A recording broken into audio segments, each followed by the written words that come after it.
Zach Robinson is going to have to earn his paycheck if the Falcons are going to survive without Caleb McGary.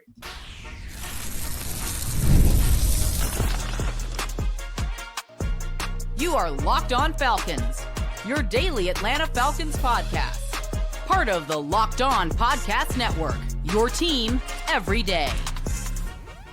Welcome back, everyone, to another illustrious episode of the Locked On Falcons podcast, your daily Atlanta Falcons podcast, part of the Locked On Podcast Network, your team every day.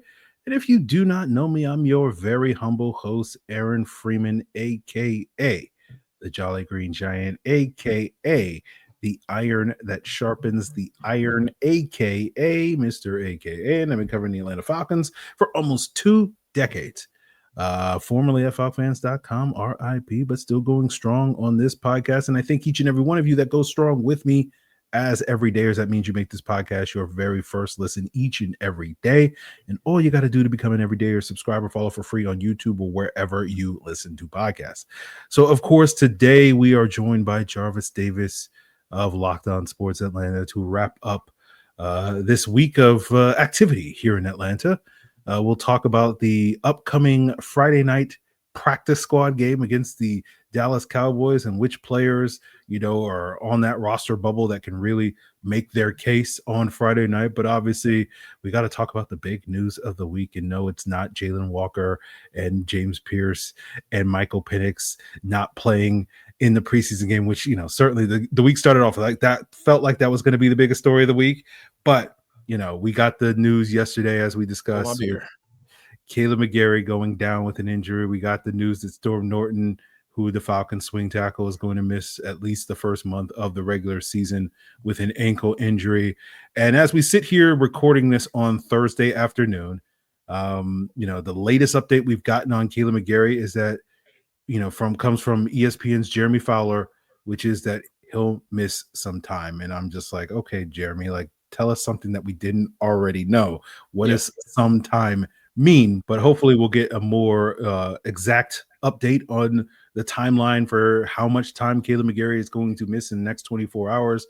But, yesterday I discussed briefly on the podcast some of the schematic adjustments that the Falcons can make to basically kind of tread water at right tackle for the time being until Storm Norton and or Caleb McGary's return, whichever comes sooner. And we discussed some of those things even more on the Falcons Squad show with myself, Jarvis Davis, and Maria Martin on Thursday.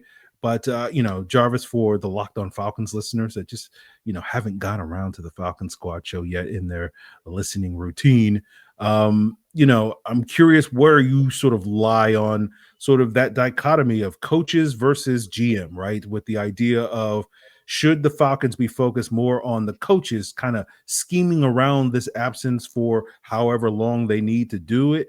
Or are you more focused on the general manager being proactive and going out there on the waiver wire, the free agent market, or the trade market to find a fill-in option? Who do you think bears more responsibility to kind of solve this Caleb McGary sized or fill this Caleb McGary sized hole in the Falcons lineup in offense?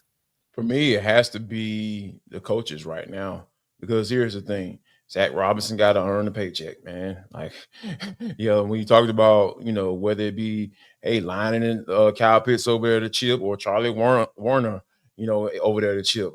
It is all about, how can I continue to do what we want to do as a foundation for our offense, which is run the football, get the ball to 7 as much as possible. And a lot of times, that is going to be his goal going forward, right? Regardless of how long Caleb McGary is out, whether he comes back, who knows? He has to be able to figure out a way to run the football. And so if they're able to do that somehow, I think that this is going to be one of those instances where you're going to put a little bit more on Michael Penix, for throwing the football. Now, how much? What can Elijah Wilkinson do? How does he flourish playing in that right tackle spot? We talked about how he was working in at a left guard spot. Then he bumped out the left tackle in the previous game. So he's kind of been moving around, trying to figure out a way, hey, how can I stay on this team? be versatile. That's probably about the best thing you can possibly do to stick around on the squads. But I think depending on how long he's out, I feel like the GM is going to have to come in at some point, right? Like if they find out that he's out for the season, yeah, coaches got to figure it out. But hey, Yeah. we talked about that 75%, Terry, when you're talking about trading up, 75% chance potentially. Hey, okay. All right, is there a 75% chance you're going to make a trade to bring at least a fill-in worthy tackle? Because I don't think, Elijah Wilkinson, I don't know. I just don't know. We don't know. So, for me, I feel like Terry Fondo is going to have to enter the chat at some point. But right now, it's all about the coaches, and Zach Robinson is going to have to earn that paycheck. Yeah, I think I agree with you, Jarvis, because the timeline between now and when the Falcons have to play games, it's really not, I don't think, that realistic to expect the Falcons can find a starting caliber right tackle that they can plug and play with for week one. And so Sure. as we get through September, I think it's really on the coaches. But I agree with you at some point, especially if McGary's out for an extended period of time, it is going to be on the GM to kind of figure out something at that spot. I don't want to do too much of a ringing endorsement of Elijah Wilkinson because, that may not age particularly well, but he has started games in the NFL at right tackle going back a couple of years in Denver. They weren't great or anything like that, but he was functional, we'll say, and we'll give Elijah Wilkinson the benefit of the doubt and say he's a better player today than he was 5 years ago when he was starting games because he didn't have Dwayne Ledford yet, and what I will say from the Titans game is if you can eliminate the penalties, I don't think his pass protection was like that troubling. I don't recall too many instances where I was like, oh, that's a bad rep from Elijah Wilkinson in pass protection. The run blocking still remains a concern, but again, we've seen Elijah Wilkinson be a capable run blocker in Atlanta going back to 2022 for half a season at left guard. So I do feel like if the coaches do their job, they can kind of tread water at that spot with Elijah Wilkinson. If we can get the good version of Elijah Wilkinson, which is not obviously going to be a starting caliber player. There's a reason why he's a career backup, but a guy that has been a functional fill-in in the short term. And I think that is possible, but obviously I don't know if that's going to hold up over a 17-game season, which is, I think, what you're getting at, Jarvis, where it's like at some point, Terry or, Storm Norton come save us or whatever. Something's going to have to give at some point, right? Yeah, I believe so. Like I go back to, and we've seen something like this before, right? Because it's the Falcons. Of course, they have an example of this in the past, right? September 4th, 2015. The Falcons traded for Andy Levitre, and it worked out pretty well for them in that particular case because he wasn't a world beater by no means, but he was a good fit. You had Alex Mack, you know what I'm saying, sitting right there at the center of that doggone line in 2016, anchoring that bad boy down. You have Chris Lindstrom, a really good guard. Like all you got to give him someone to work with if it's out there, right? And like I said, you got roughly about 2 weeks or so to figure it out, to start working the phones. But like in the meantime, Coach Leffert, hey man, get him right. Zach Robinson, put him in a position to succeed, because I don't want to see, a TJ Watt type situation if they haven't made a trade by then, right? I'm really looking forward to, this is another one of those tests because, I've been kind of joking, but serious, how the coaching adjustments and guys getting in and guys being put in position to be able to make plays out during the preseason. I feel like this is a time for them to shine. This is time for Zach to shine because I know you've been that high on Zach Robinson. No, I'm the world's foremost Z-Rob zealot, Jarvis. I don't know what you're talking about. I've been the biggest fan of Zach Robinson that there is on the planet, right? Since day one? Yes, since day one. I can't tell a lie. Yes, thank you. You're right. But we're coming. I listen to your show. Like, I want you to know that. I know you do, Jarvis. I'm trying to give Zach a clean slate this year. I got all my gripes out in the offseason, and so now we're giving him a clean slate. And as you said, this is a golden opportunity, I think, for him to sort of, we don't. The last thing we need is a Hassan Reddick resurrection game in week 1 where it's like, let's put Elijah Wilkinson on an island against Hassan Reddick, just like we did Caleb McGary and T. But again, we're leaving that behind in the past, Charles. Yes, that's the past, man. That's the past. It's not going to happen again. We know that. We don't need a TJ Watt situation again. We don't need it. We don't need that. So we obviously, there's going to be still a lot to unpack with Caleb McGary's potential absence, and as more information comes to light, and I'm sure Jarvis and I will continue talking about the various things that they can do schematically and personnel wise as moves are made or not made to sort of again tread water at that position, or hopefully upgrade. Maybe Terry can pull out an Andy Levitre like trade at some point. But we do have a preseason game on Friday night, that so-called practice squad game against those Dallas Cowboys. And let's talk about some of the players that are on the bubble that could help or hurt their chances at making the roster as we continue today's Locked On Falcons.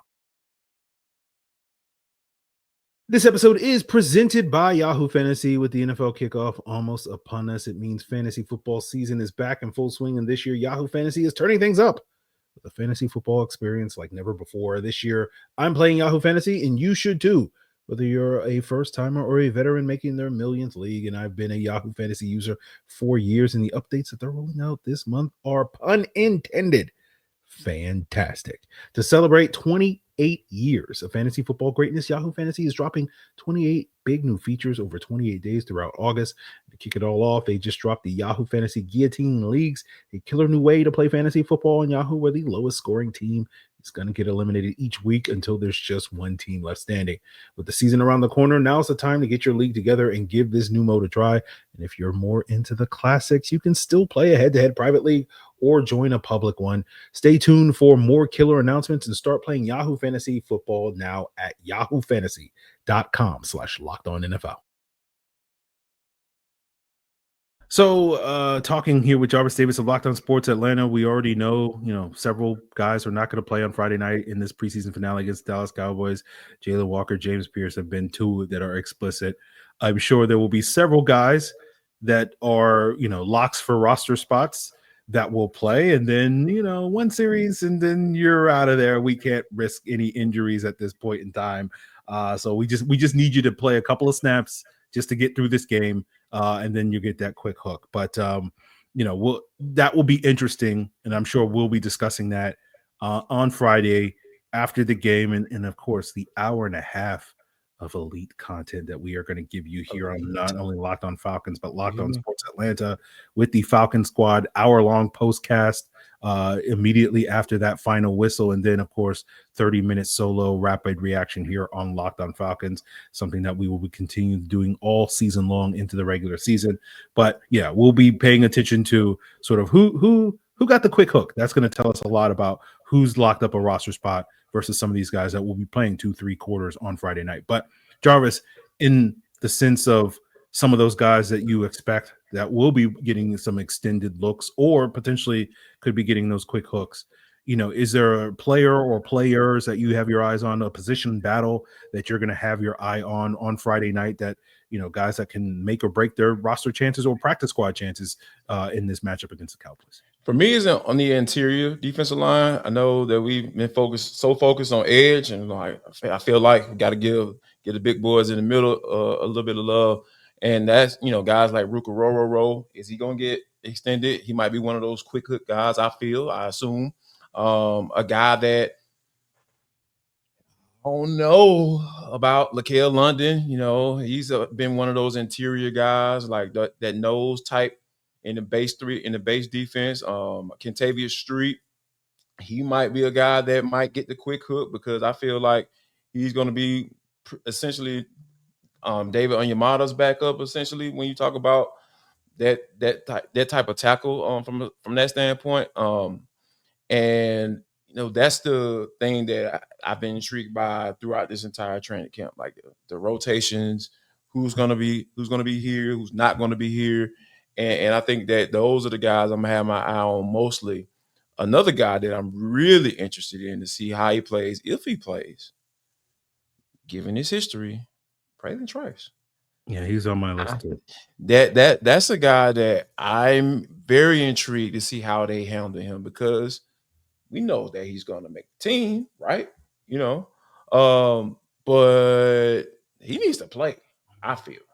At least get a couple series out there, because I've been liking what I'm seeing from him, and specifically in the run game. I love how he's using his hands. I even talked about him being one of those guys that can be a stiff outside linebacker for you in that 3-4 base, that when for a run heavy team, like when you are coming off an injury, you have to figure out a way that you can be an asset for Jeff Ulbrich. And when it comes to game planning, right? Like some guys you just throw out there, JPJ, all right, throw him out there, right? He'll be able to figure it out, in early downs. But a guy like Braylon Trice against a team that wants to run the football, they want to come right at you, they want to, pound it down your throat. I feel like he can be a guy that's a little bit more stout, that's a little bit more average size of what a run stopping outside linebacker look like. I think he's going to be that guy that I feel should get time. But like I said, this is Raheem Morris we're talking about, and you want to mitigate injuries and all the little terms that he's been using when it comes to, I think he's running out of responses about why he doesn't play players. But Raheem is very creative. He can put some words together. He can make a word salad for sure. So I think right now is just a matter of that interior rotation, and then what are they going to do with Mr. Trice? Yeah. I am also in the camp of wanting to see more Braylon Trice, just because he played like, I don't know, I think 25 snaps last year before he got injured in the preseason. And then I don't know exactly what his snap count was against the Titans, but I'm sure it probably wasn't that much more than that number. Yeah. And so, you kind of, can we get another 25 snaps, again, because I know Raheem ain't playing him the whole game, but like, no. Can we get a quarter, maybe a quarter and a half of Braylon Trice, and then get some good work? And then, okay, you're right. And so, I'm going to invoke a name that people aren't going to like the name because it's not a high value player, but I can imagine a role for Braylon Trice similar to what we saw with James Smith-Williams last year, where that sort of edge setting, run defending edge. And obviously we're hoping to see Braylon Trice be a little bit better than that, this year, but like a similar type of role. And I think that's some of what you're describing, Jarvis. And, some of these other position groups where we don't really have a lot of clarity on who's going to make the team, like our running back, right? Like, who's going to be that third running back?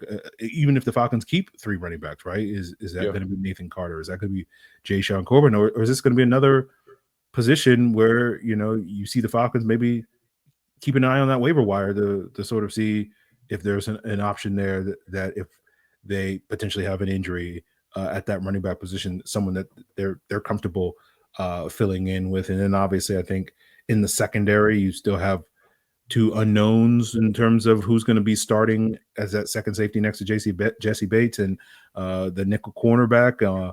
Will we get some clarity at those spots based off of how they play on Friday night? So a lot of things, I think, even though it's going to be. Can I say something about the safety position? And I was thinking about this other day, man. I feel like Helms may have leapfrog Jordan Fuller potentially. Okay. I'm not saying, because now now I'm speaking from the perspective of they feel like Xavier Watts is ready to start. Let's just say that if they feel like Xavier Watts is ready to start, I don't know if I would probably rather have Helms instead of Jordan Fuller. Okay. Just me. Just based off of what he brings to the table, the type of thump that he brings, and him playing opposite of Jesse Bates, who can be like the cleanup man back there, and he can kind of roam around and kind of take some heads off like what we used to see in the NFL back in the day. And so for me, I think that's going to be interesting. How much does Jordan Fuller play, and how much does Xavier Watts play?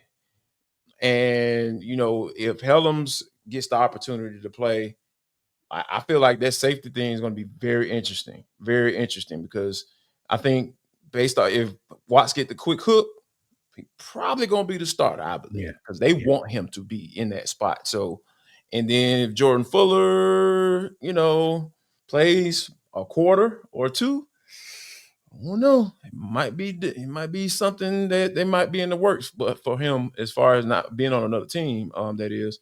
So yeah, I think this safety position is going to be very interesting to watch, and I think that if the Falcons are comfortable with Watts starting game one, I think we might see a change. That vet might be looking for a job. Yeah. I've been operating under the assumption that all four of those guys, Jesse Bates, Watts, Helms, and Fuller, were going to be here. But I think that is interesting.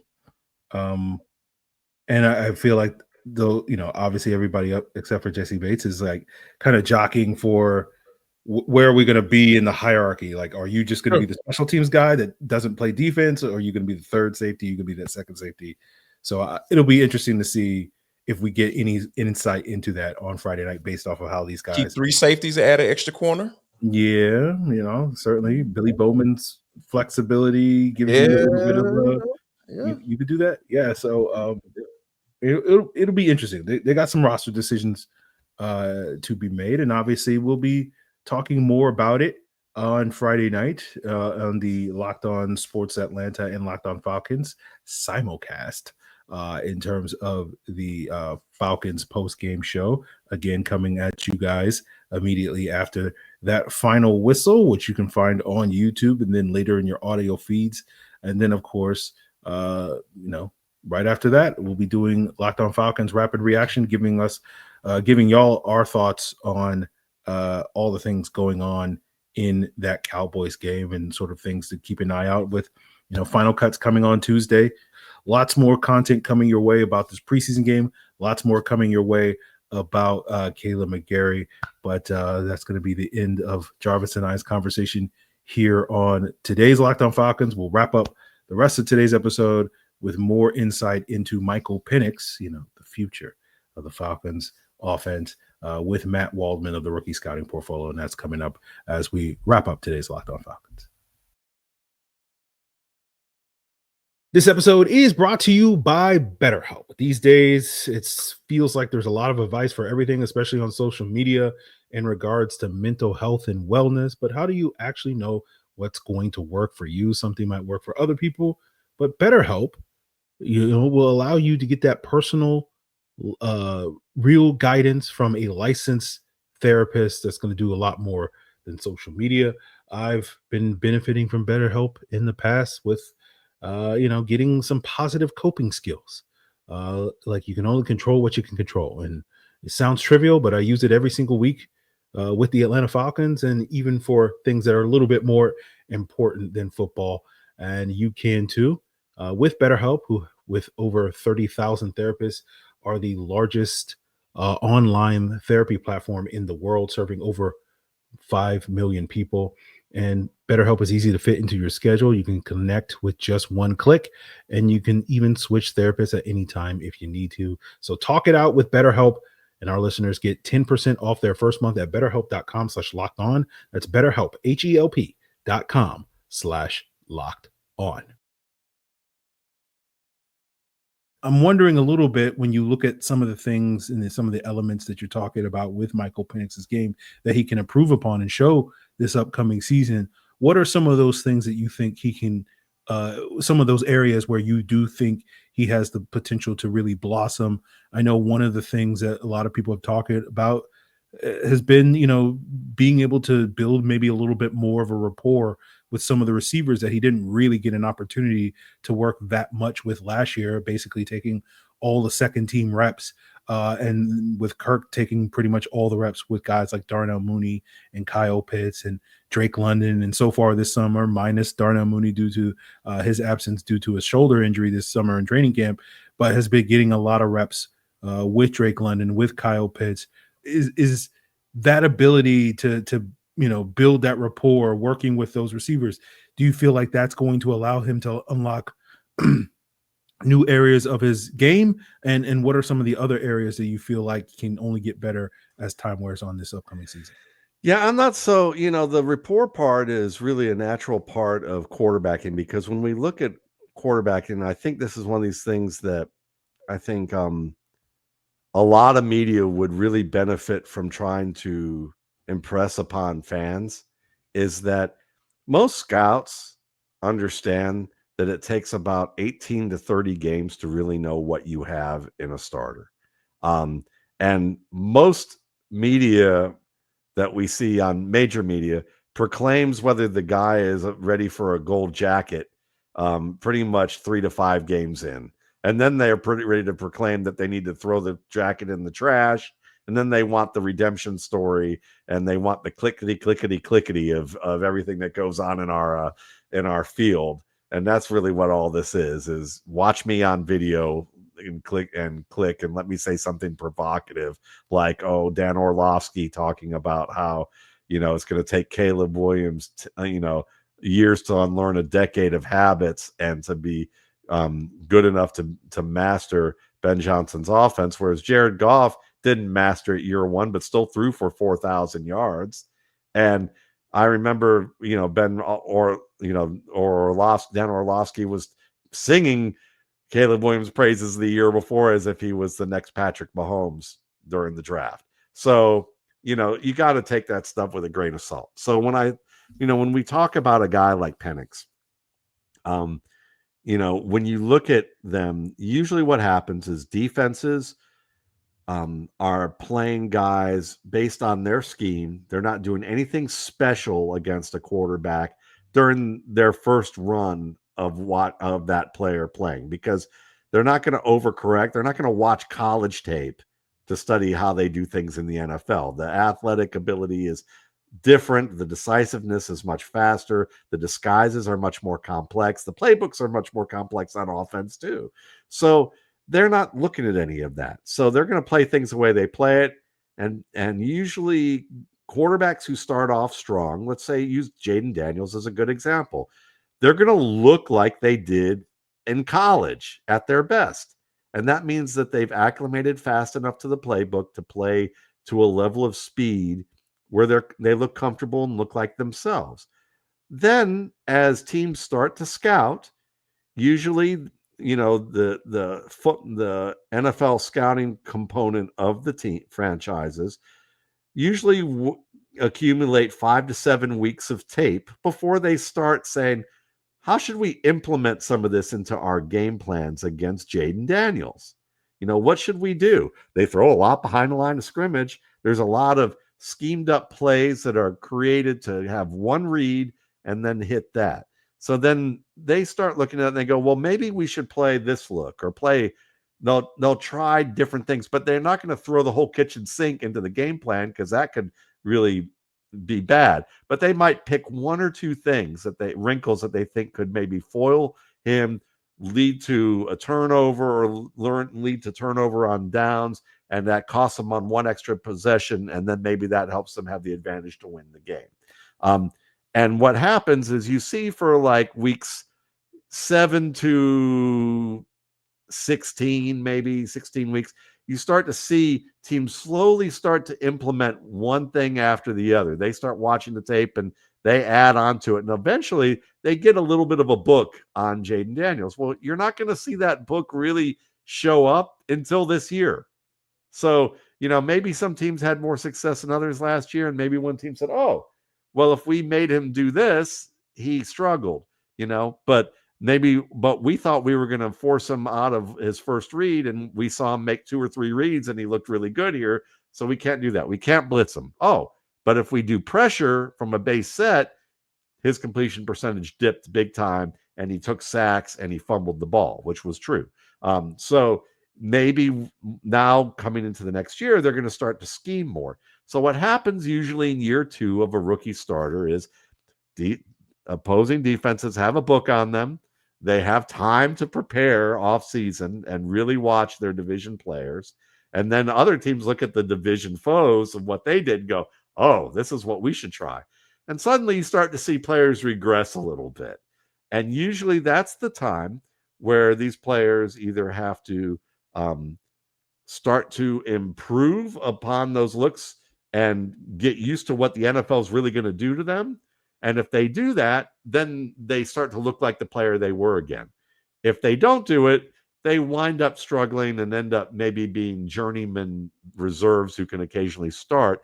And then the guys who become Tom Brady, Drew Brees, Lamar Jackson type of players, they're the ones who grow beyond what the book was thrown past them and go, oh, I'm going to even get better than what I was. And that's usually a 2-3 year process. So we're going to see the roller coaster with Penix. You're going to see moments with him where he looks really comfortable because he had almost a full season to watch and observe. He's had a full off season to really absorb the offense. And what we're going to see from him is that, yes, he's going to develop rapport, but what's going to be more important is part of that rapport is he's going to see the defenses and go, they're trying to do this to me. Let's check to this. Here's the adjustment. And their receivers who are good pros and veterans anyway are going to be good with the adjustments. They're going to read it the same way as him as long as he's accurate with the read, with what's going on. So I think you're going to see more of that. And also, he is a natural fit for what the Falcons' two most talented receivers do best. And that's Drake London and Kyle Pitts, which is throw it up and let them win the ball in the air.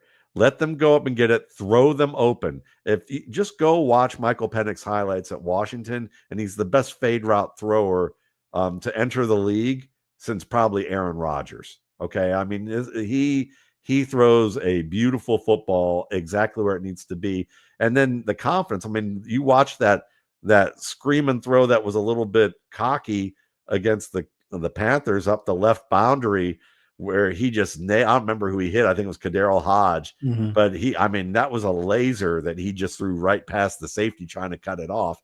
But and then there's the touchdown to London on the left side where he threw it earlier and it wasn't perfect, but it was right in London's mitts.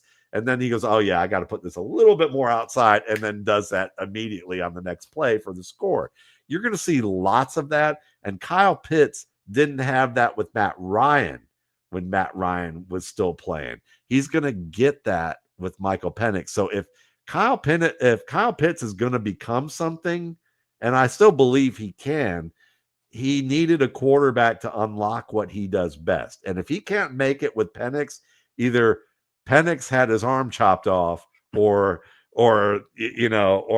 something happened with Pitts, and Pitts is just not that guy. But I think you're going to see 800 to 900 yards out of Pitts and an increase in touchdowns because those two guys, and they finally figured it. They figured out what's best for their team by putting Drake London inside, let him run a lot of those two-way goes and let him be an inside-outside guy, more of a Michael Thomas type, as opposed to just being strictly, rather than being Michael Pittman, who, thank goodness we're not doing that, So these are, I think the rapport is going to come, but he already is going to be fine there. The big issue is, can I make these checks? Can I make these diagnoses of the defense within the last 2 seconds as the defense is starting to reveal their tell before the snap and the first 2 to 3 steps of his drop?